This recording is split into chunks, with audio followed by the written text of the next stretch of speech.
Well, Nigel Worthington, this is a view that you don't normally get from a seat here up to Bootham Crescent. Looking down on the pitch, you're usually a bit closer right down there.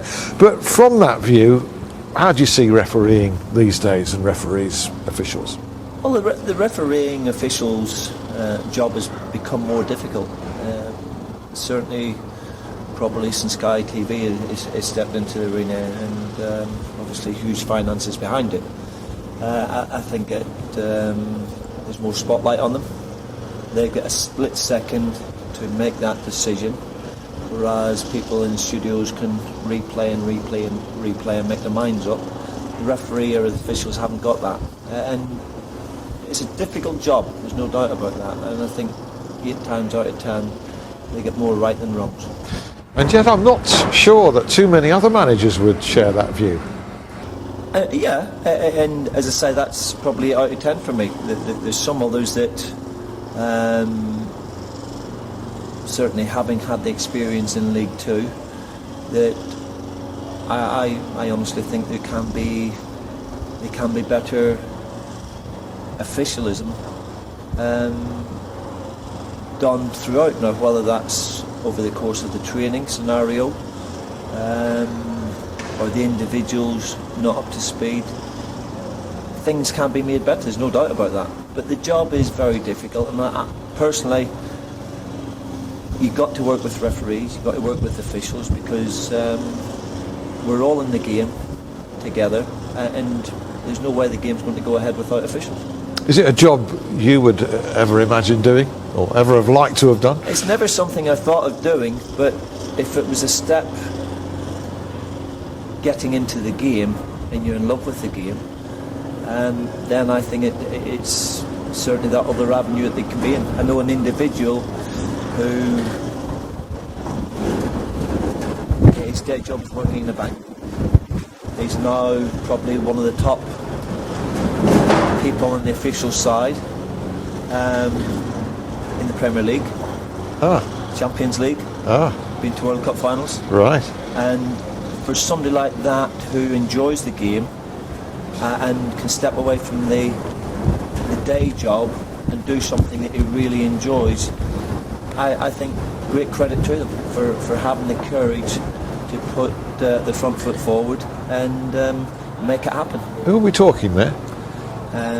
It's Darren Cann. Darren Cann, who Howard Webb's assistant. Howard Webb's assistant. Darren Cann, there's the three of them. Malali, fantastic team. But Darren is somebody who's from Norfolk, where I live, so I know Darren well.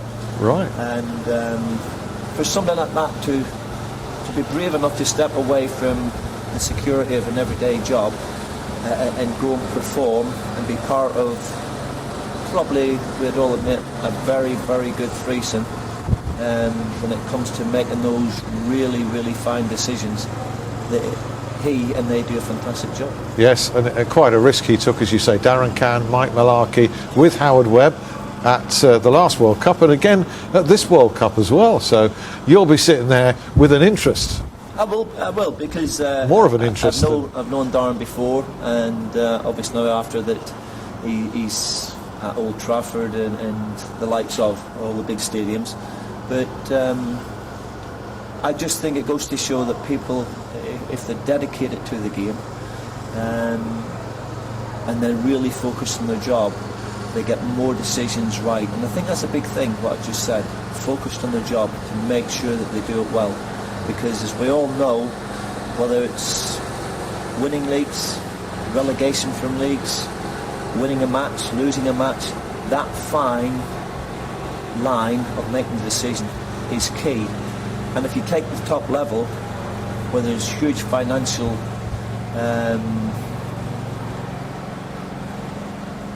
incentives, benefits for every club to be there, and it goes wrong, and it has done, it can cost that club a hell of a lot of money. So being in the game is better than being out of it. If you love the game, do you accept that referees, match officials generally do love the game? I would think to step into that job, I think you've got to have a certain amount of love for the game, because it is as I say, it's a difficult job at the best of times, and I'm talking 15, 20 years ago. Now, the spotlight is on you from every way, and you've got to be really focused and want to do the job. And I think there's, I can't speak for everybody because that wouldn't be fair, but for people to be there, put themselves forward, allow themselves to be criticised for whatever reason, the game can't live without them. They're out there to do an honest job, and we've got to appreciate and work with and try and make better if and when required. It's certainly thankless, that's for sure. Well, it's a little bit like management now. Very similar. And it's nice to have a manager having sympathy with referees, which isn't altogether common. Do you think that they get too much criticism from your profession or not?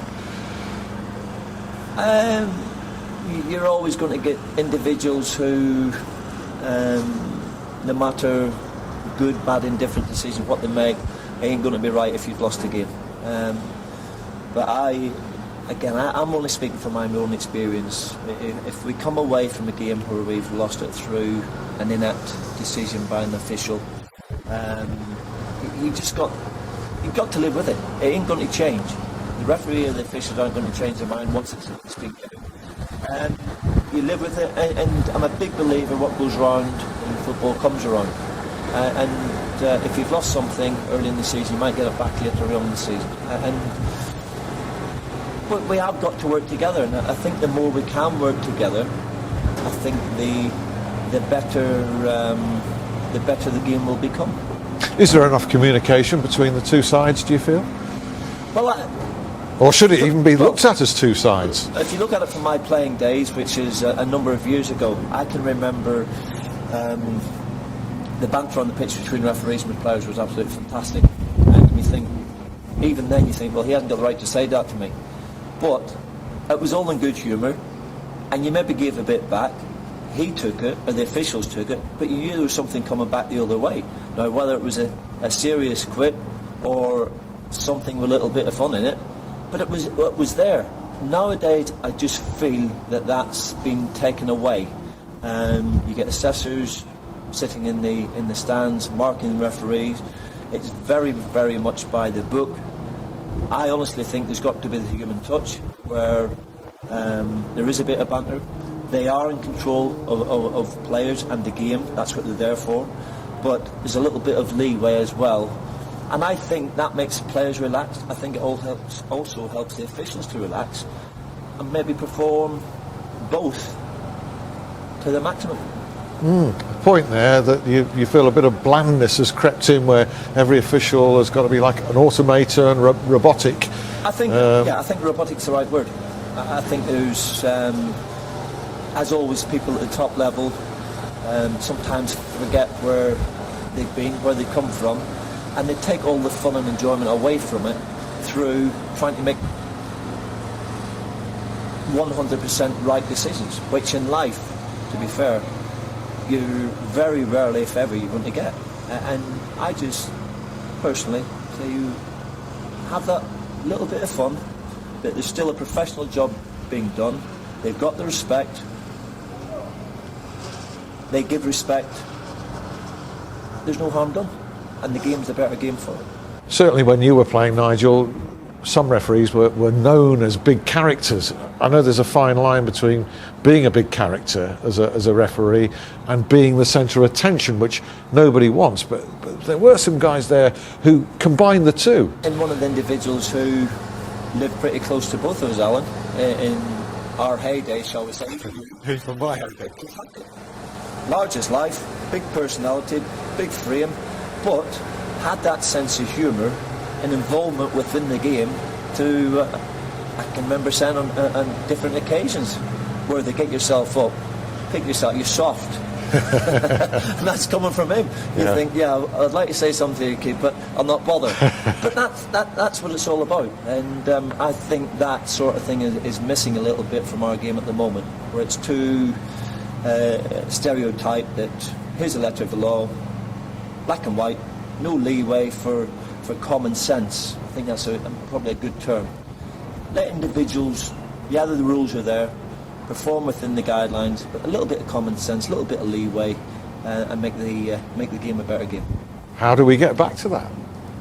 It's not easy going back, is it? It's never easy going back, but there is always a chance of change. So if we've been there and the game for me was a better game, there's no reason why we can't go back there.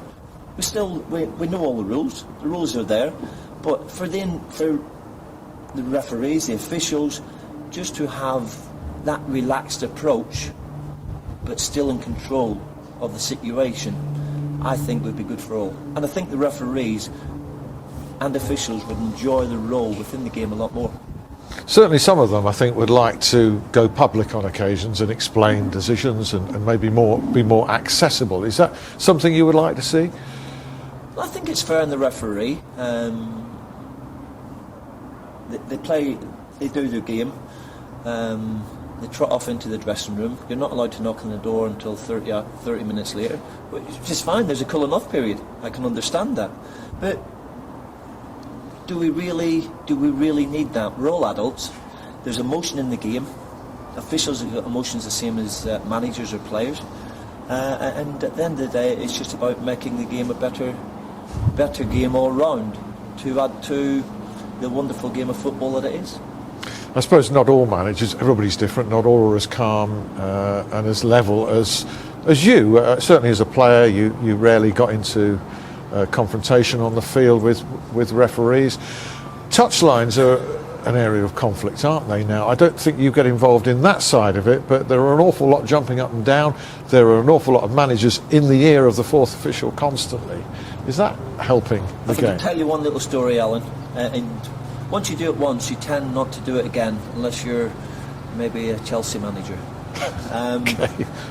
Where a few years ago I was at Norwich and I had a verbal altercation with an official, which resulted in me reporting to the FA, which reported eventually finished up with Nigel Worthington getting quite a steep fine. And you sit down and you think about it, you've made your point, but at the end of the day, whatever the officials, the decision they make, once it's made, they're not changing their mind. They ain't changing their mind, unless it's a player they've wrongly sent off, or they've looked at the DVD again, they're not going to change their mind. So why go through all the emotional upset within yourself, probably embarrassing yourself and the club at the same time? Accept it, get on, and as I said earlier, what goes around comes around. And also, fourth officials aren't going to change the decision, are they? They're there to back up the referee, whether they think he's right or not. Yeah, and again, they're in between the two dugouts. They're trying to keep everybody happy and at bay and work with the referee in the middle at the same time. I think something that would help that situation a lot more where it's at the moment would to be put greater distance between the dugouts. I think it would make his job. He can really focus on the game. He could help the other three officials that's out there, and then there's no coming together between the two dugouts, either verbally or being within touching distance, as we all know has happened in the past. So I do think that would be a plus to put a larger distance between the dugouts. Yeah, you mentioned that, Nigel. I don't know if you've been to the New York Stadium, the new home of Rotherham United, because there's a whacking space between the dugouts. I guess it's, 50 odd yards there? Yes, well, I wonder if that was made with somebody in mind. I knew you might say that. We better not go too far down that route. But it's been great chatting to you, Nigel. While we've been talking, your groundsman's been doing a fine job in the background, because we've been hearing him come in and out, mowing the turf here. And as we look forward to the referees and the professional game cohabiting a little bit more effectively. I think is fair to summarise from what you're saying, but also accepting that they're not the two sides, that they are one. Exactly, and again, I think it's about the game of football. It's not about managers, it's not about referees or officials. It's about the game of football. Two teams out there performing to the maximum, and everybody else is trying to make calm, keep the game between the rules, the lines. And as I say, I think it's more enjoyable for everybody, including supporters, who at a very difficult time, where money's not easy to come by, they still come out in their numbers and support the club because they've got the love for their own football club and for the game of football. And maybe if they are educated a little bit more and hear a bit more about referees from the referee side, but also from the managers and the players, they'll have that little bit more understanding of how difficult the job is. Well, it's, I don't know, I suppose referees, the lines people, they're no different to managers. No matter what the crowd is, if you're at Old Trafford, there's probably 65,000, 69,000 referees and managers there. If you're at Bootham Crescent at York, you've got 3,500 stroke 4,000 officials and managers there. That's the game. We've got to live with that. But I just think for the game to flow and become a more entertaining, relaxed atmosphere around it, I think it would be good. Marvellous. Nigel, it's been a pleasure All right. chatting. Thanks ever so much. Cheers.